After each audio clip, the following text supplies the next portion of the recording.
आज इस राज्य के तीसरे चरण का और देश के छठे चरण का प्रचार का काम अब आधे घंटे के बाद समाप्त हो जाएगा। हम लोग जानते हैं कि हमारा लोकतंत्र दुनिया में आज तक विश्वसनीय रहा है और हमारे चुनाव आयोग ने कई मिसालें पेश की हैं जिसको पूरा दुनिया फॉलो करता है। लेकिन अचानक से ये 5 चरण के चुनाव के बाद ये स्वाभाविक तौर पर सामने आया है कि क्या हमारा भारत का निर्वाचन आयोग निष्पक्ष है, चीजों को समान रूप से देख रहा है, चीजों का मूल्यांकन सही रूप में कर रही है, या किसी विशेष सत्ता को लाभ पहुंचाने के लिए, विशेष राजनीतिक दल को सत्ता का लाभ पहुंचाने के लिए खुलकर काम करता है। क्योंकि आज से लगभग 15 दिन पहले चुनाव आयोग ने कई शिकायत जो प्रधानमंत्री के विरुद्ध किए गए थे कि वो सांप्रदायिक बातें कर रहे हैं, हिंदू मुसलमान और मुसलमानों का डर हिंदू को दिखाना, ये जो खुलकर कह रहे थे। जब उस पर आपत्ति तो उन्होंने उसके पार्टी के अध्यक्ष को नोटिस किया और राहुल गांधी जी ने जब उद्योगपतियों को लाभ पहुंचाने की बातें कही तो उस पर भी नोटिस किया, लेकिन उस नोटिस को 29 तारीख तक का जवाब देना था। क्या जवाब आया नहीं आया, चुनाव आयोग ने इस पर कुछ नहीं कहा। आज फिर 2 राष्ट्रीय पार्टियों को नोटिस दिया, बड़ा हास्यास्पद।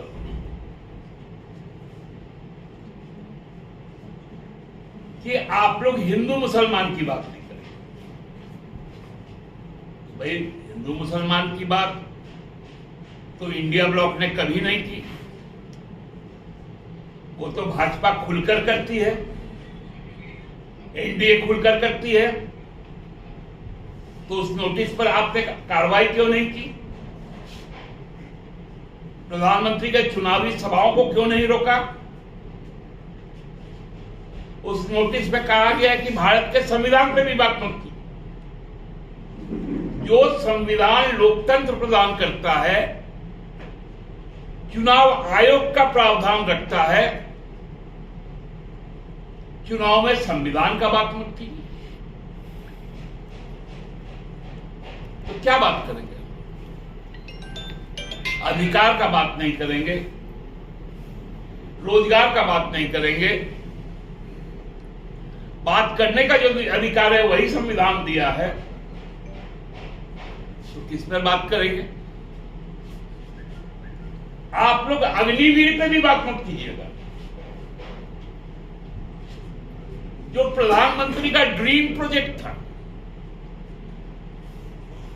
जो युवाओं को चौकीदार बनाने का प्रोजेक्ट था, 22 साल के नौजवान को रिटायर कर देने का प्रोजेक्ट था, बेरोजगार कर देने का प्रोजेक्ट था। प्रधानमंत्री तो उस पर चर्चा नहीं कर रहे, लेकिन भाई विपक्ष क्यों नहीं करेगा?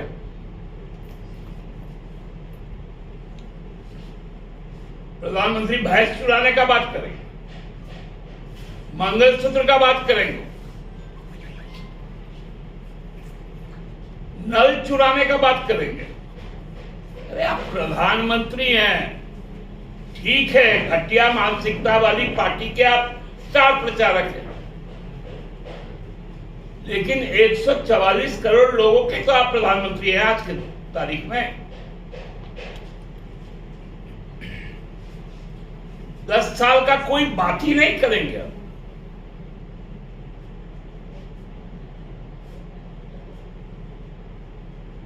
उल जलूल टेम्पू में पैसा आता है, तो ईडी क्या करता है, डीआरआई क्या करता है?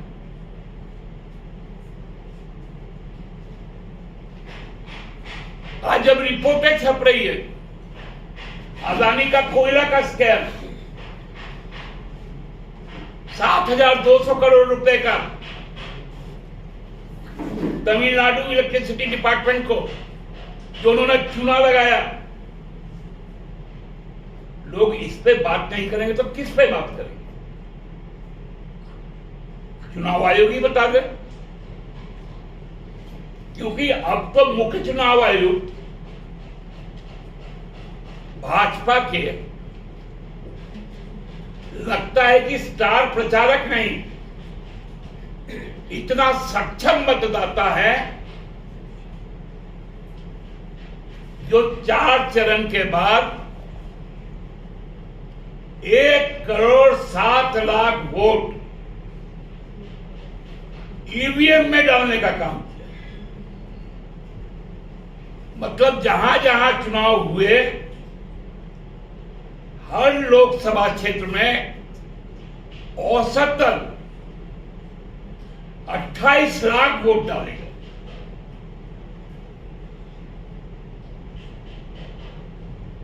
$28 लाख का मतलब होता है परोक्ष रूप से लगभग 80 लाख वोट को प्रभावित करता।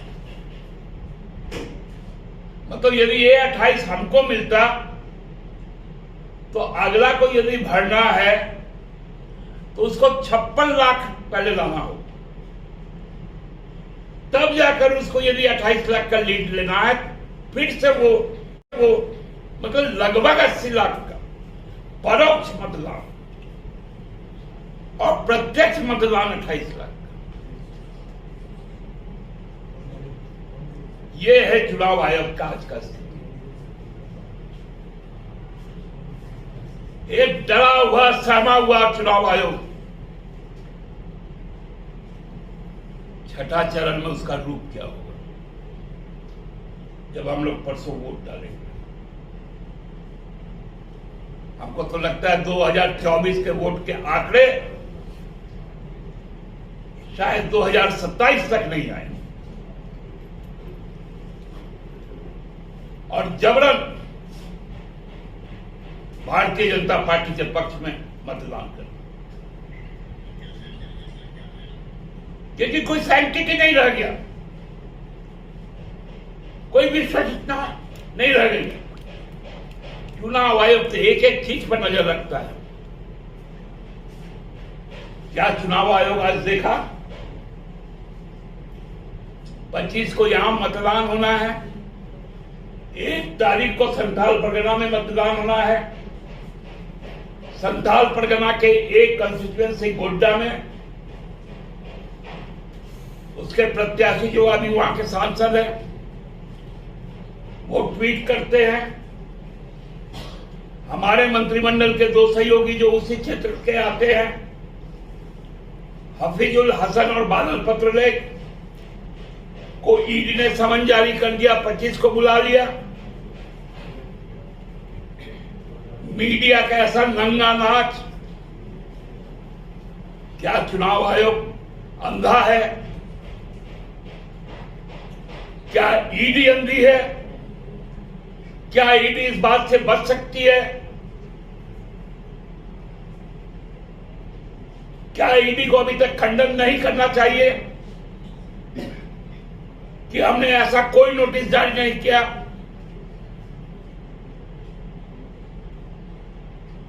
क्या इस गंदे काम में ईडी और चुनाव आयोग एक साथ इन्वॉल्व नहीं हो गया? प्रत्यक्ष तौर पे निशिकांत दुबे के ऊपर में वहां पर जरमुंडी जो गोड्डा में आता है, मधुपुर जो गोड्डा में आता है, क्या उसको प्रभावित नहीं किया गया? क्या मतदाता मंडल जो 25 तारीख को जाके वोट करेगा उसको डराया नहीं जा रहा है कि तुम्हारा मंत्री को हम उस दिन बुलाए हैं। ईडी को भी जवाब देना पड़ेगा और चुनाव आयोग को भी जवाब देना पड़ेगा। भाजपा के इस गंदा खेल में जो चुनाव आयोग फंसी है, चुनाव के बाद देश में लोकतंत्र तो बचेगा, संविधान तो बचेगी, लेकिन चुनाव आयोग की निष्पक्षता पर, उसके क्षमता पर सवाल उठेगा। मैं तो निर्वाचन आयोग से और माननीय उच्चतम न्यायालय से स्वतः संज्ञान लेने की बात करता हूं कि निर्वाचन आयोग का यदि स्वायत्तता, विश्वसनीयता को बचाए रखना है तो वो सार्वजनिक रूप से सामने आए, क्योंकि बुरी तरह से परास्त हो चुकी है 5 चरण में भारतीय जनता पार्टी। हमने झारखंड में आधी सीटें जीत ली हैं।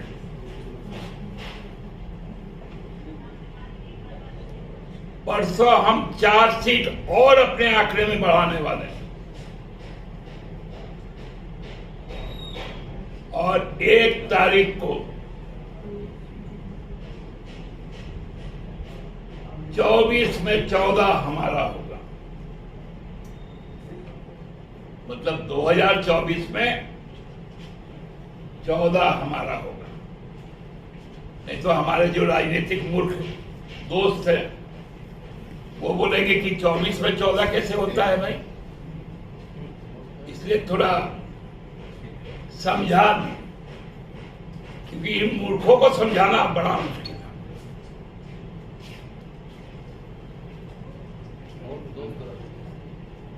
क्योंकि ये प्रधानमंत्री को भी आजकल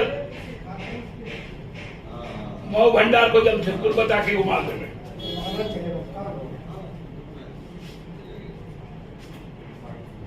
मऊ भंडार एक कस्बा है, उसको जमशेदपुर बता दिया। और जब बता दिया, जब वहां से लौटे तो भारतीय जनता पार्टी के महिला मोर्चा की कार्यकर्ताओं ने जो बातें कही, उसके बाद तो भारतीय जनता पार्टी का क्या स्थिति है वहां पर। मैं तो वहीं से आ रहा हूं, पिछले 13 दिनों से मैं वहां था।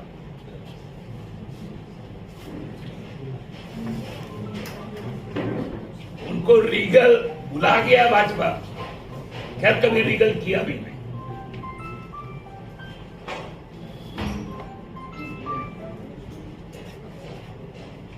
ये जो आपने 1 करोड़ 7 उसको दादा 28 लाख में 28,000 उसको दादा एक बार फिर से पूरा करिए, क्या आरोप है? देखिए 1 करोड़ 7 लाख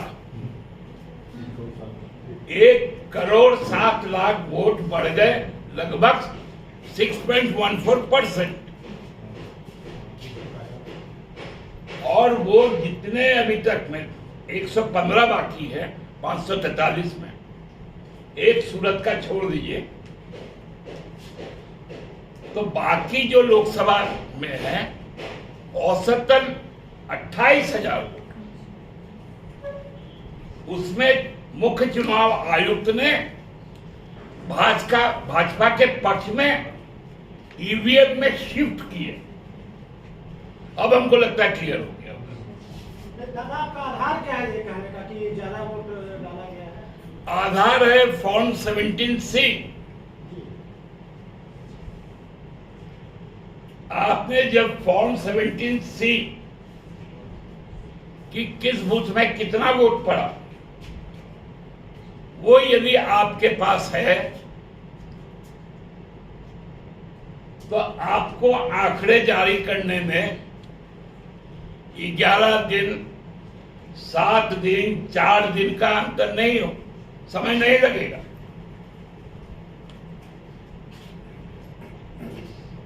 दादा ये जो 100-200 हजार वो पोस्टल बैलेट का गिनना नहीं गिनने में, क्योंकि पोस्टल बैलेट का 1-7 दिन का समय रहता है, कोई आगे देता है कोई पीछे देता है। लेकिन 17C तो स्टैटिक सर्टिफिकेट है ना, जो बूथ पे जारी होता है। यही है मेरा आशा। तो दादा एक तरफ आप कह रहे हैं कि आप जीत भी रहे हैं आधा सीट, तो इसका मतलब ये जब हार जाएंगे सबके साथ सीट। यदि हार जाएंगे तो ये फिगर आपको काम में आएंगे। दादा ये जो मंत्रियों को नोटिस किया है, क्या आप कंफर्म कर रहे हैं कि नोटिस किया है? अरे आपके कानों तक शायद मेरी आवाज नहीं पहुंची, आप ही के चलने में इस चीज को भ्रम के द्वारा फैलाया। आपके पास कोई आधार नहीं था। निशिकांत दुबे का बयान था, तो वो नकली निशी था। क्यों नहीं लिखे कि निशिकांत का बयान? आपने कहा ईडी का समन 25 को हाजिर होना। क्या हम लोग नहीं समझते कि आप कहां से प्रायोजित है? मतलब नोटिस नहीं हुआ है? आपको मालूम है नोटिस हुआ? आपको यदि मालूम है नोटिस हुआ है तो आप ईडी के हवाले से चलाइए। ठीक। आप लोग जैसे लोग इस देश में धर्म के नाम पर, जाति के नाम पर लोगों को बरगलाते हैं और पत्रकारिता को तिलांजलि देते हुए लोकतंत्र का हत्या करते हैं। धन्यवाद।